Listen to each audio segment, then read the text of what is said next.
Under California, we have an exemption schedule, and that it hasn't really been modernized. I mean, the values that we placed on, let's say, your homestead for a single person is $75,000. Well, you could go through a divorce, have your kids out of the house, and most people who've saved all their lives in their home may have equity in their home because we're living in California, but they have no cash. They have no cash, and what we're seeing is, as we saw in the mortgage foreclosure, that was non-judicial foreclosures. This is judicial foreclosures, where you're going into court and you're selling somebody's home in order to satisfy the debt. And the bankruptcy laws were developed that we're not supposed to leave people literally and figuratively naked on the street. We're supposed to give them a little fresh start. And what we're doing is modernizing some of these exemption schedules so somebody can keep a modest home that they're still paying on. It's not as generous as I would have liked to. I would have set the targets a little bit higher, but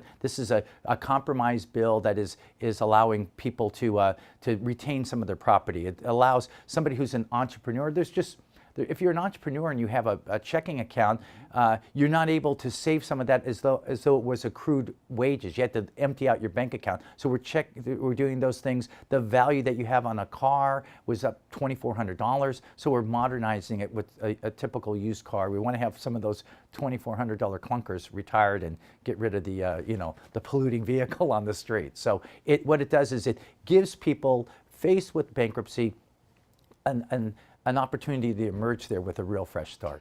What I tried to do is there's two exemption schedules under the Civil Procedure Code, and what I tried to do is make them more equal. So you wouldn't be saying, well, if I take this, I get a high value car, or I get a reasonable amount of life insurance, and then the other one said didn't say an unreasonable, it was just silent. So we're trying to give the same language in the text. And again, this is my work. I'm coming up on 30 years as a bankruptcy attorney, and I realize that nobody goes from the federal practice to state legislature. People go from state practice into the U.S. Congress, but it's not the other way. So I'm in a unique position to say, here's something that we have to do to tighten it up so that Californians rebounding, and we have a system where we want people to be risk takers, and if you do and you face this liquidation of your assets, you get a sufficient amount so that you can rebound and get back in the game.